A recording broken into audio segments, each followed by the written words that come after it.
But it's a lot of fun. It's very stimulating, and we are enjoying it. Obviously, everything floats. The zippers and all of the belts that have D-rings that we hold things down with are always floating and hitting each other and jingling, and it makes this beautiful tinkling music in the background all the time, and it just caught me off guard, and it was beautiful. Laurel's grace and thoughtfulness set her apart. She has a way of acknowledging moments as well as people who touch her. One of the things Laurel did that was really special was from orbit. I think she sent out emails to different groups of people, and she took the time when she sent the email to have this big distribution list of people just to let you feel special that you got an email from orbit. And I'd never gotten one before, and I thought it was really great. Growing up in Racine, Wisconsin, Laurel joined the Navy to pay her way through medical school. She became a submarine medical officer, underwent dive training with Navy SEALs, and earned her flight surgeon wings. A dedicated wife and mother, Laurel is known for the fun-loving balance of her personality. Laurel was one of my favorites. And she's a medical doctor, she was a pilot, she was all these things, but she could walk in and say, oh, I like those shoes. You know, she was a girl's girl. I mean, she was just very down to earth, very warm. I just think of her as just pure sunshine. She lit up a room when she was in there, and she's someone, when you went in, you had to hug her first before you could ever get down to business. She always wanted to have that personal touch first. As part of Flight Day 3, the Red Team gets their hands dirty with the MGM, or Mechanics of Granular Materials experiment. MGM looks at what happens to soil under structures during an earthquake. MGM involves a cylindrical chamber filled with fine sand, a replica of a loose soil mixture on Earth. Our experiments are essentially bearing down on this axially, similar to what would happen in nature when building foundations push down on the soil. The specimen, because of no gravity, it would not slump down to a heap, but it stayed sort of intact. The first experiment is a success, but the crew discovers a problem with the second, more complex experiment. A large wrinkle develops in the test cell, rendering it useless. Rick's husband saw what was going on in the other ones, and he said, well, let me help you out. So he came and really pounded on the end, and that was on national television. I had all sorts of humorous comments from my colleagues throughout the nation saying, what on earth are you doing? You know, this seems very scientific, haha. Rick's precise pounding doesn't fix the problem, leaving the MGM team without one of their critical experiments. But the crew is forced to move down the timeline. Meanwhile, at the MEDEX viewfinder, disappointment, as continual cloud cover hinders yet another day of dust observations. The crew and the team of scientists on the ground are hopeful the next day's observations will be more fruitful.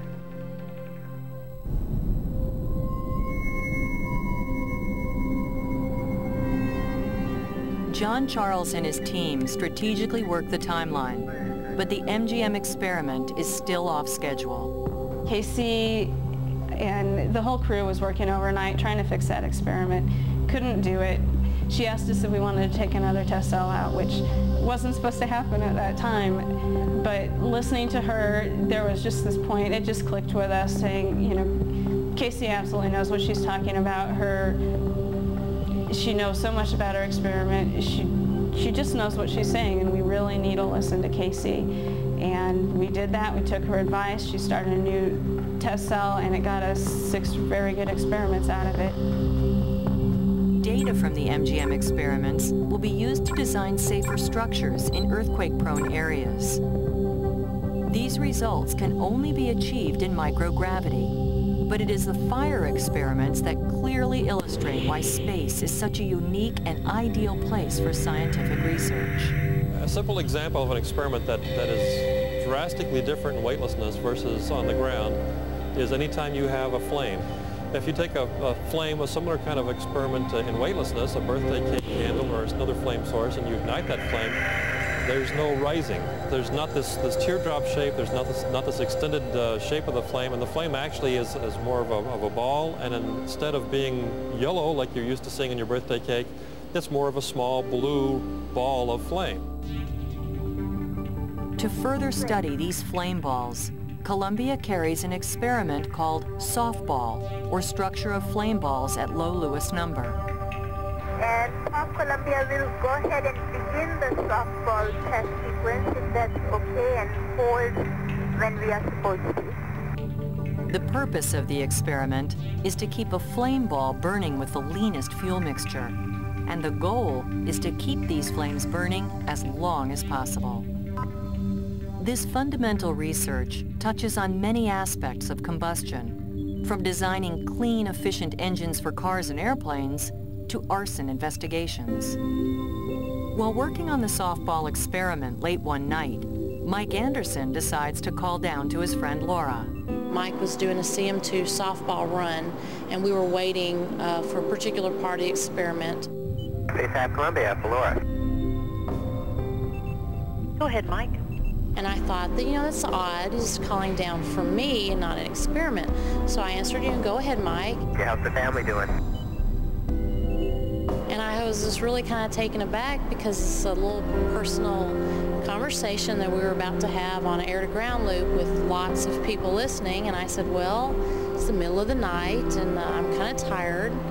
And my son, John Hayden's birthday is in a few days. He's going to turn 1 and I'm going to miss it. What's on this coming Monday? It sure is. He'll be a big 1. Wow, well, happy birthday to John Hayden. 1 year old, that's great. We proceeded to have just a short conversation in the middle of the night where I guess a lot of people listened, but it was special to me. Mike Anderson once said he couldn't remember when he didn't want to be an astronaut. From his schoolboy days in Eastern Washington, through his years with the Air Force, Mike was working toward his life's dream. It would become a reality in 1998, when the shuttle Endeavour docked with the space station Mir. A religious man dedicated to his family, Mike has many responsibilities as payload commander on this flight. Mike Anderson, payload commander, he was perfect for that job. He is so detail-oriented, so professional. Of the entire crew, everybody was pretty much outspoken and lively. Mike was the quiet, professional one. Though his job requires a serious disposition, Mike is not without his lighter personal side. Mike was very special. Being the payload commander, he was always very focused, very serious, but I treasured those moments when we'd start chatting because he loved to talk about cars. So, he'd come walking into the training session and say, hey, Beth, you bought that new convertible yet? Which was a joke because, no, I haven't. The scientific successes of the mission are due as much to Mike's dedication as to his optimism and professional attitude. And for MEDEX coming up an area over water of 100% overcast. Once again, cloud cover obstructs the MEDEX camera from any glimpse of dust storms. But the MEDEX experiment also intends to study lightning. Dave points the camera's high-powered lens right into the middle of a developing thunderstorm. Tim, the MEDEX folks ought to be real happy with this. This is definitely the most intense that we've seen since we've been on orbit. The MEDEX team has reason to be happy. Dave's camera work captures the first images ever recorded from space of the electrical phenomena known as sprites. Understanding these upside-down lightning bolts improves the efficiency of satellites and could even hold secrets to the evolution of the solar system. Before launch, astronauts packed a few valuable items to bring to space. In some cases, they offered to carry items for their new friends on the ground. One day, I pull up my email at work and I see an email from Dave from space. And I open the email and I open it up and there's a picture of my family floating on the flight deck of Columbia. And you can look out the windows that look back into the payload bay, see the tail of Columbia in the background, and there we are just floating in space on Columbia. And it's just a cherished photograph for me now to have this from space. And if Dave hadn't emailed it, I would have never known that he took it. A week into the mission, and the scientists on the ground are thrilled with the results of the experiments so far. As a special treat, the crew downlinked some favorite video highlights. Next up for the blue shift was a blood draw back in the space hab. Here Laurel is, I think she's telling Mike at the moment that this isn't going to hurt her a bit. We've got quite a bit of stuff that we use for this, so we're provided with little clips of Velcro and the like to hold everything down. Of course, one thing about microgravity is instead of handing things, you can just pass them from one end of the module to the other. So that's really handy sometimes, the lack of gravity. This is KC, and she's working on an experiment known as BioPact, which is from the European Space Agency. There's 8 experiments in BioPact. The one she's working on is called Bones and studies human bone cells, trying to understand better how to prevent osteoporosis, not only the kind of bone loss that astronauts get in space, but something that might affect people that are at bed rest, or actually that everyone is at risk for on Earth, particularly women.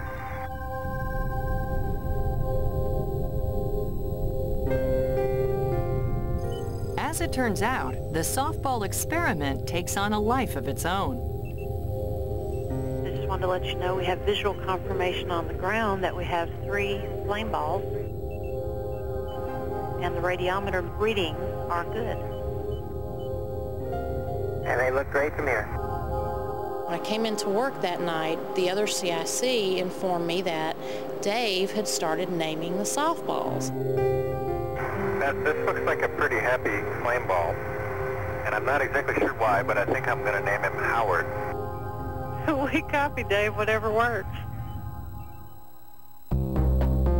David Brown's fun-loving spirit and boundless energy complement his unquenchable thirst for knowledge.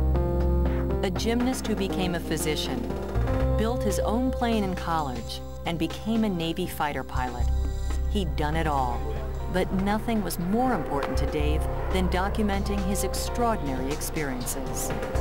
Dave was what I call a documentarian of the crew. He wanted to film every aspect of the training and the mission. He told me many years ago, because he had a camera with him all the time, he said, "Robert, I may never get to do this again, so I'm going to capture every moment of it." And he meant that. He filmed everything, he photographed everything, he recorded everything, and he was going to make this incredible documentary of the entire time that they were together as a crew. And it got to be a running joke because he had a camera with him all the time.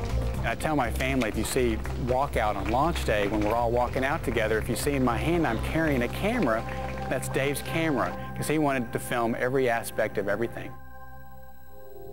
We start off showing you an orbital sunrise from the shuttle. What happens in about an hour on the Earth happens as quickly as you're going to see it.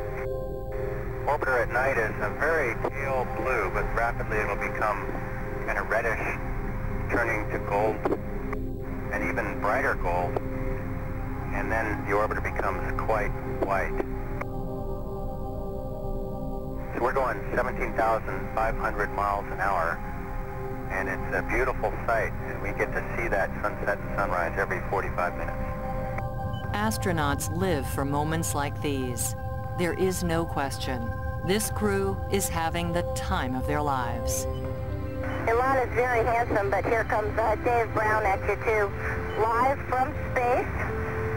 And as you know, he used to be in the circus, so he's very, very happy here in space. So you can see Elon here doing some space acrobatics in the module. And then taking some time to have a snack that he's brought up. And you can see how the fact that we're in microgravity with things floating like they do make eating a whole different experience. And here we show you what the personal hygiene kit looks like. This is kind of a shaving kit where we've got comb and shampoo, toothbrush, toothpaste, there's a shampoo coming out, you know, razor blades and various items in the Ziploc bag, and, you know, the ever necessary deodorant for the commander. Once we've emptied the trash and had dinner and everything's all squared away, it's time to crawl into the sleep station. Willie's ready to go. He's crawling in. In the meantime, Laurel decides she's going to check out her sleep station as well. Inside those sleep stations, we've got some pockets on the far side that we can put clothing or books or anything we need. We've got a light in there that we can use to see what's going on. We've got some straps on the sleeping bags that allow us to kind of hold ourselves in place. You can see Willie there's got his head strapped to his pillow so he can feel like he's laying in bed at night ready to get a good night's rest. Willie McCool, or Cool Willie as friends know him, was born to fly. The son of a naval aviator growing up in San Diego, Guam, and Texas, it was no surprise when he decided to enter the prestigious Naval Academy. He graduated second in his class of over 1,000 and went on to a distinguished career as a Navy test pilot. Willie, an extraordinary mix of intelligence, leadership, and modesty, a devoted family man who participates with zeal in everything that is asked of him. He's always been that kind of fun, boyish kind of guy. We had Laurel Clark summed it up so well at the Cape once. We were doing practice launch countdown. And one of the things the crews learned how to do is they learned to drive this armored personnel carrier. It's called an M113. We kind of nickname it a tank. This is one of the means by which they could get away from the pad. And they all have to learn how to drive this thing. And Willie was learning how to do it, and he was driving, and he was obviously having a really good time doing it. And there were several of us watching from the side, and Laura was standing next to me, and as he goes by with this big Willie McCool smile, she looked up and she said, "You know what? Willie's an 8-year-old trapped in a 10-year-old's body." And it was just so true. He was having so much fun. Good morning, Houston. Another perfect day in space. And with that, Blue Shift is ready to get to work.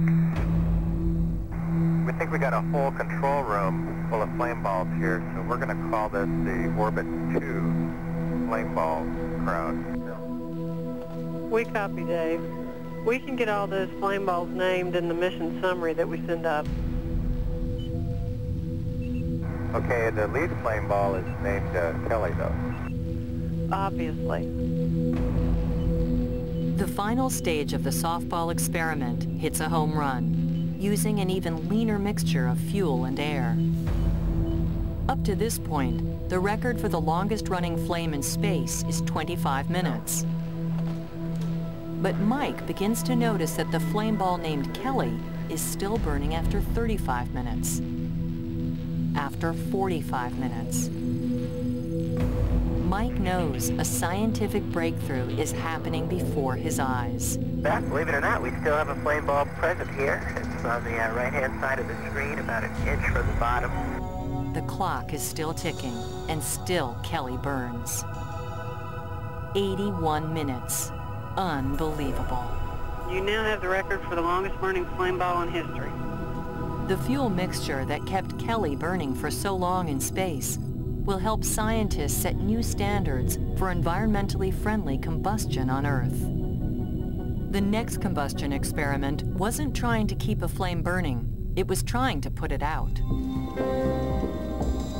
Angel Aboud Madrid, a professor at the Colorado School of Mines, is the lead scientist for the MIST experiment. Water is used to put out common fires, but it can often do more damage than the actual fire. Fine water mist is being studied as an alternative fire suppressant. So this will be used in places like airplanes, ships, commercial cooking areas, libraries, every enclosed space where water damage is a concern. Water mist has many advantages. It's non-toxic, inexpensive, and more efficient than current sprinkler systems. Just think about, for example, a place like the National Gallery of Art, the Library of Congress, where you can use just enough water to put out the fire and not destroy centuries-old documents or priceless pieces of art. That will be an excellent application of this technology. Angel's experiment was one of the most challenging experiments for the crew to learn. They had to know the inner workings of every piece of hardware and know how to troubleshoot in orbit if anything went wrong. They were very well trained, and they were our ears and our hands, and they were the best people to have up there. This is the actual apparatus that the crew trained with. It's a replica of the real apparatus, the one that they actually had up in space. You form a cloud, a very dense cloud, like a dense fog, in this section of the tube. We measure what the concentration is, what the droplet size is. Once this cloud is uniform, and that happens in microgravity because there's no gravity, it doesn't fall, it doesn't settle. Then we open the iris, and now we have one section with water and the other one without. So then we proceed to ignite the mixture, and there's an igniter that is located right here. All the crew training paid off, but in more ways than one. The crew and Angel formed a true friendship. And everybody is waving at Angel. Everybody here knows Angel. And here comes a wave from Mike Anderson and Dave Brown. And the Angel song is going on here. And Angel says to send you all a big hug. Copy, and Angel, you cannot believe this is happening, but here we are, and the EMS is almost ready to go in.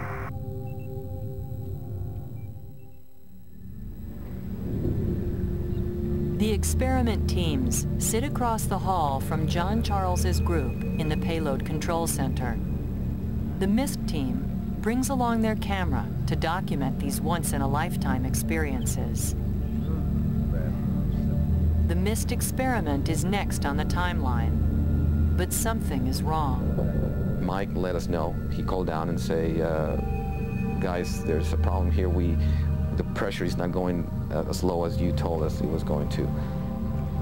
We were 12 hours into the experiment, and nothing was working. At that moment, there was no more crew time available. Angel and his team work on the solution to their problem, while Mission Control discusses the timeline. 12 hours later, precious time is ticking, but his team has discovered the source of the problem. The first thing we thought, well, there's a problem with this line, which is the one that it connects to the gas chromatograph, the one that measures the content of propane and air. We tried to locate what was available up there to fix the problem. And the solution was to kink the line, just like you would do with a water hose, a garden hose. The solution has been found, but there is no crew time available. But KC comes to the rescue. She offers to work through her scheduled half-day off, giving up her first chance to really relax and enjoy the view from space. The MIST team is back in business. She called down and said that she was ready to help us in any way that she could, even in her off-duty time. So once we had that opportunity, we immediately sent the procedure up. She received that and started working on that. Years of hard work all come down to this moment. Angel and his crew wait nervously for any response from KC. Brad, Rick is with the camcorder, and he's going to try to point out in the areas of interest.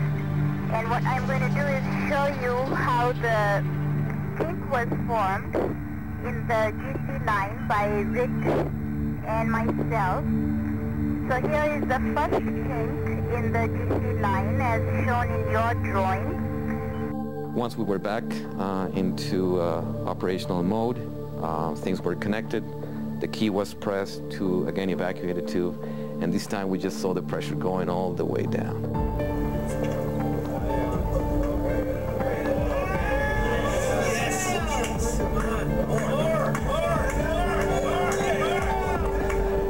And needless to say, there was boundless excitement down there. We were screaming and we were just so excited. We started dancing and having just a great time down there because we knew that that had solved the problem. We have not seen the mist or not a single flame, but we knew we were in we were in safe territory.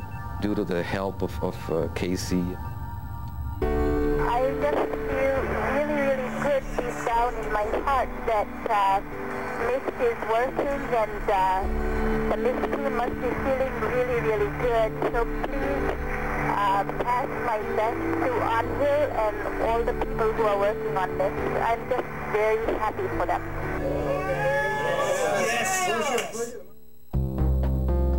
As a young girl in India, Kalpana Chawla chased airplanes at the military school near her home. She came to the United States to get her doctorate in aerospace engineering and to follow her dreams of flying. Casey had been in space before, in 1997, but was especially excited about this all-science mission. Casey is the consummate perfectionist, and her dedication to the team and the experiments benefits the mission in many important ways. She's very quiet and unassuming, but so extremely knowledgeable on everything. Casey would come in first a lot, or we'd put her first because we knew she would mark the procedures up so well that the other three wouldn't have to do it. Casey was that good. Casey has broken many traditions, as well as stereotypes. The interesting thing about Casey, she was always very focused. But on break times, we'd chat, and she told me once about she's married to a musician. And she talked about going to see Deep Purple, and it just cracked me up thinking about Casey, who wasn't as big as a minute, at the front row listening to Smoke on the Water, you know. I mean, it was just great. The 80-plus science experiments on Columbia were developed by some of the most accomplished scientists and engineers in the world. But there is a group of scientists who are new to the field of space science. The Space Technology and Research Students, or STARS payload, involves student scientists from 11 countries. Getting these students involved so early in their careers and in their lives makes them stronger, and so that hopefully at some point they'll have that knowledge necessary to take it into their careers and actually do and conduct experiments or science or research that's necessary for the future mankind and the things that we're doing that are so valuable to us on Earth. The experiments they designed include bees from Liechtenstein, a chemical garden from Israel, spiders from Australia, an ant farm from the United States, silkworms from China. Alain checks on the progress of the experiments as remarkable moments unfold. And here we're looking at silkworms, and it's hard to see, but we have one that hatched actually, and it's a butterfly there. Exciting scientific breakthroughs are happening, and people on the ground want to hear about them. Crew members press their shirts and make their way to their final news conference.